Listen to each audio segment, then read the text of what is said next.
What if I told you one of Ford's most iconic engines was quietly buried under a mountain of controversy? So much so, people believe it was banned. The 390FE engine roared through the golden age of American muscle, powering Mustangs, Galaxies, and Fairlanes with pure brute force. But behind the horsepower and hype lies a mystery that still fuels heated debates in the car world. Why did Ford suddenly pull the plug on an engine that once dominated tracks and streets alike? Who labeled it as unreliable? And why do some still claim it was too dangerous to race? In this video, we're going beyond the brochures and drag strip stats. We're peeling back the layers of history, rumor, and corporate decisions that led to the disappearance and legendary status of the 390FE. We'll explore how this engine was born in a time when Detroit was all about power wars. We'll look at how it thrived in racing and how it stumbled. From whispered NASCAR bans to supposed internal sabotage, we'll dive deep into every twist and turn of this engine's strange saga. You'll hear what made it a favorite in the muscle car community and what made it a liability behind the scenes. By the end, you'll understand not only what happened to the 390FE, but why the truth is even more fascinating than the myth. This isn't just a story about an engine. It's a story about ambition, innovation, and fallout. It's about the speed-obsessed 1960s when car makers pushed the limits of engineering, and sometimes things push back. The 390FE sits right in the center of that high-octane era, where victories were loud, failures louder, and legends were born under the hood. Some say the engine was too heavy, too inconsistent, not worth the hassle. Others argue it was sabotaged by rivals inside Ford who wanted more modern options to take the spotlight. And then there's the wild card theory that the 390FE was just too powerful, making it a liability in a time when safety concerns were beginning to rise.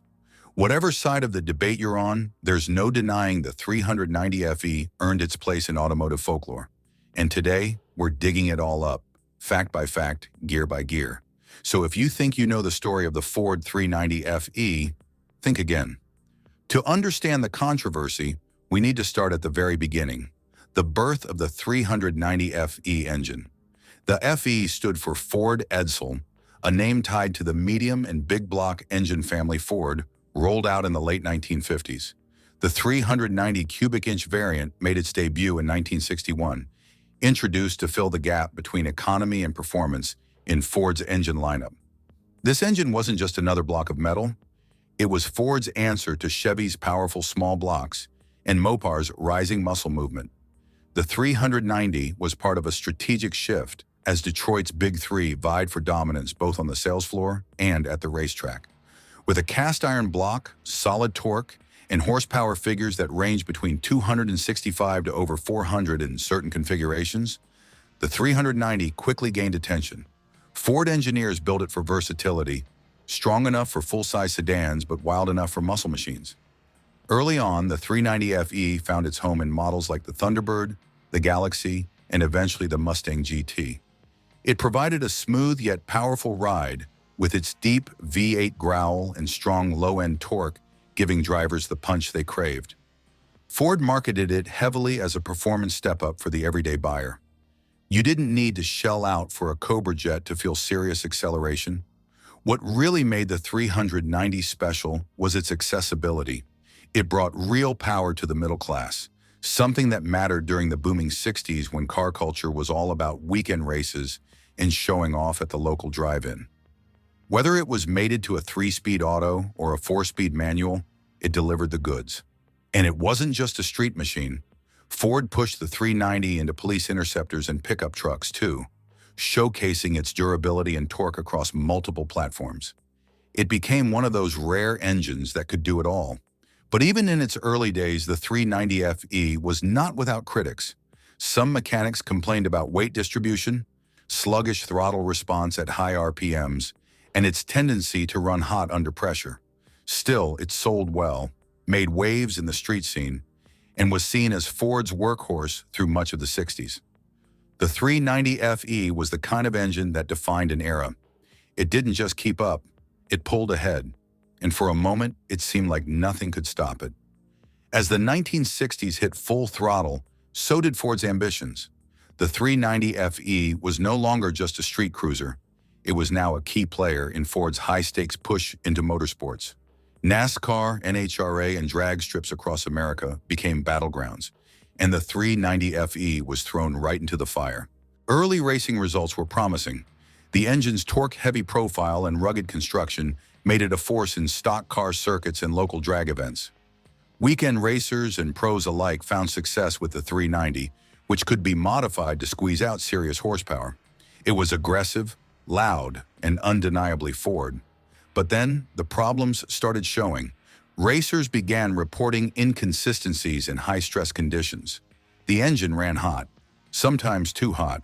Its cast-iron block, while durable, made the engine heavy, and that weight created challenges for balance and performance, especially on tight turns and high-speed straights.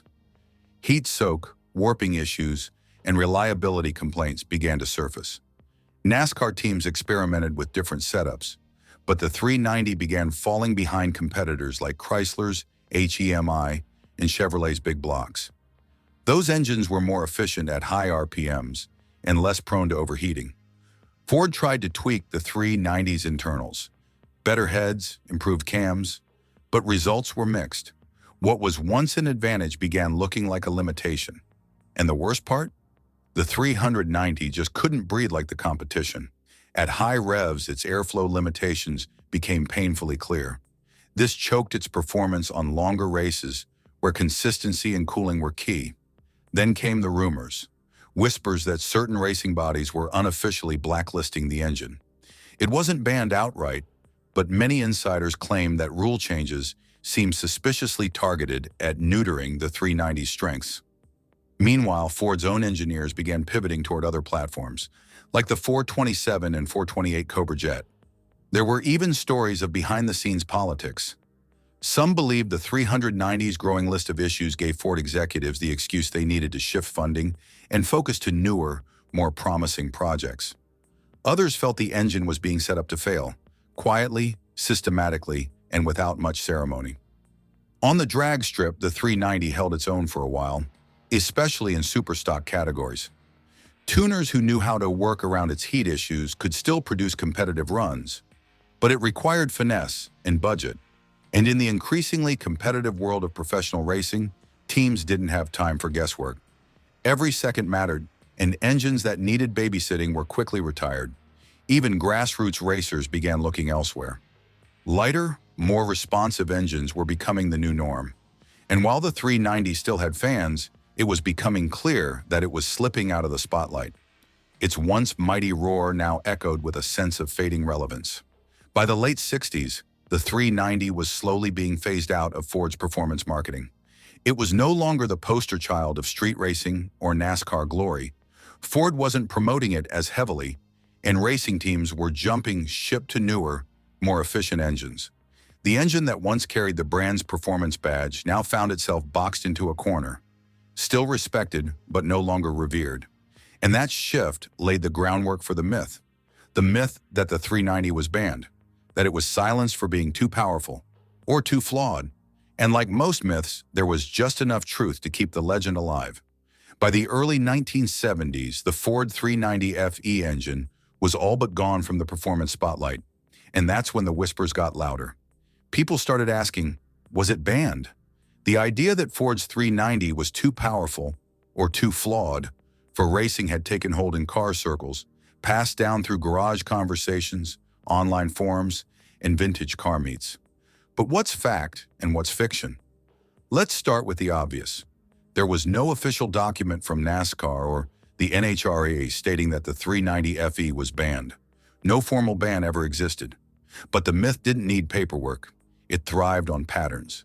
Patterns like rules that seemed to quietly disqualify the engine, regulations that raised compression limits just beyond what the 390 could safely handle, weight classes that favored lighter blocks. In hindsight, it all looked suspicious. At the same time, Ford's own actions didn't help. As internal focus shifted to the 427, 428 Cobra Jet, and eventually the 429 Boss, the 390 was quietly deprioritized. Marketing dollars dried up. Factory-backed teams switched engines, and parts support waned. In racing, perception is everything, and the perception was that the 390 was being pushed out, not just phased out. Then there's the power narrative. Some people believed the 390 was simply too dangerous, especially when modified. Tuners were pulling 500-plus horsepower from these blocks, and without proper safety gear in amateur races, that kind of power was seen as risky. Insurance companies began hiking premiums on vehicles with the 390. Combine that with tightening safety regulations and emission standards, and it became easier to label the engine as problematic. Journalists at the time didn't exactly help either. A few dramatic headlines in automotive magazines painted the 390 as outdated, temperamental, or unfit for future racing. Some pieces even questioned whether the engine had ever lived up to its hype. When a few of those criticisms went viral, by 1970s standards at least, the narrative snowballed. But perhaps the biggest driver of the banned myth was nostalgia mixed with conspiracy. People loved the idea that a powerful underdog was taken out by politics or fear. It makes the engine seem more mythical, like it was too good to be allowed to win. And that narrative has stuck for decades. You'd hear it all the time at classic car shows. They banned the 390 because it scared the suits. Too fast for its own good. They had to kill it before it embarrassed the competition. Stories passed around like folklore, blending fact with feeling. In reality, the truth is more nuanced. The 390 wasn't banned. It was outpaced, technologically and politically. It couldn't compete with the next-gen big blocks and wasn't worth the investment to keep upgrading. And when racing bodies started favoring engines with better cooling, lighter weight, and more rev potential, the 390 quietly lost its seat at the table. It didn't go out with a bang, but with a whisper. No final send-off, no celebration, just a slow fade into the background. And that silence created a vacuum, one that would be filled not with data, but with legends. The story of a silenced beast, the engine that could have ruled, if only it had been given the chance. Despite its fall from factory favor in the racing spotlight, the 390FE engine didn't just vanish, it evolved. While Ford may have stopped backing it, the community didn't. In fact, the 390FE quietly entered a second life, one built not on corporate hype, but grassroots passion.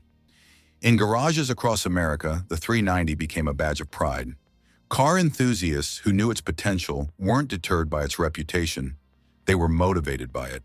To them, the 390 wasn't a flawed engine. It was an underdog, a sleeper. And for those who knew how to unlock its power, it became a legend worth reviving. One of the key reasons the 390 stuck around is because of the FE platform's robustness. Built to last, the 390's iron block could take abuse and keep ticking. With the right upgrades, aluminum heads, modern cams, better cooling, it transformed into a street monster. Restoration shops began bringing old 390-powered Mustangs and Galaxies back to life, and those deep V8 notes once again filled neighborhood streets and car shows. Online forums, YouTube channels, and classic car events helped fuel the Renaissance. New generations of gearheads began rediscovering the 390, not just for nostalgia, but because it could still hang with the modern muscle, especially when tuned by someone who knew what they were doing. The engine may not have the fame of a 42.7, but it had soul. It had character. It had bite. Even the aftermarket industry caught on. Parts that were once hard to find are now being remade. There's a niche but strong market for performance upgrades, custom builds, and complete overhauls. Builders love it because it forces them to be creative. There's a challenge to extracting peak performance from the 390, and that makes the payoff sweeter. Some shops even specialize in FE engines, offering crate builds and dyno-tuned packages that turn this aging block into a 500-plus horsepower beast. It's not plug and play, but that's the point. The 390 isn't about shortcuts. It's about respect for the machine and for the hands that built it. Then there's the story. Every 390-powered build comes with one. The guy who bought it off a neighbor's lawn, the father-son duo who rebuilt it from the ground up, the drag racer who brought it back from the dead just to prove it still had juice. These engines carry personal history, and that makes them more than just machines. Social media has turned the 390 into a cult favorite. Build videos rack up hundreds of thousands of views. Engine teardown videos spark debates in comment sections. And anytime someone fires one up on TikTok or Instagram, there's always someone who says, that's what a real car sounds like. Today, the 390 FE is no longer seen as a failure or a banished relic. It's seen as a classic, a piece of muscle car heritage that refuses to be forgotten. Its flaws are now seen as quirks, its complexity a badge of honor. And every time one of those engines roars to life, it's a reminder that legends never really die. Not when they're made of iron, fire, and defiance. So what really happened to the Ford 390 FE? It wasn't banned. It wasn't sabotaged in some grand conspiracy. It was simply outpaced, caught in the middle of a fast-moving era where engineering, marketing, and motorsports collided with brutal speed. But what's fascinating is how a story that simple became something more. How rumors, frustration, and nostalgia turned the 390 into a legend. It's a reminder that cars are more than machines. They carry identity. They stir emotion. They live in the stories we tell about them. The 390 FE didn't die. It transformed. From a misunderstood factory engine into a cultural symbol. From a fading spec sheet to a roaring comeback in modern garages. Its myth has kept it alive far longer than any blueprint ever could. And in many ways, that's more powerful than any checkered flag or factory rating. It started as a symbol of Ford's ambition, a bridge between affordability and performance. It stormed racetracks and ruled highways. Then came the backlash, the mechanical challenges, the competitive losses, the quiet retreat. But even as the spotlight shifted, the passion didn't. Owners held on, builders kept building, and slowly the legend grew. That's the beauty of car culture. It doesn't always follow the official story. It follows the emotion, the thrill of the engine rumble, the pride of turning a wrench, the bond between driver and machine. The 390 FE may have fallen from favor, but it rose again as a monument to that passion. Ask anyone who owns one today, and they'll tell you, the 390 isn't just about specs or speed. It's about legacy. It's about proving something to the world and sometimes to yourself, that an engine can be more than metal, that a so-called failure can become a cult icon. So the next time someone tells you the 390 FE was banned, ask them this. If it was really banned, why are we still talking about it? Why does it still echo through car shows, forums, and YouTube videos? Why do builders still spend thousands to bring it back to life? Because the truth is, real legends don't need permission to endure. They just need believers. If this story sparks something in you, smash that like button, share it with a fellow gearhead, and subscribe for more deep dives into the machines and myths that shaped automotive history. We've got plenty more engines to uncover and more stories to tell.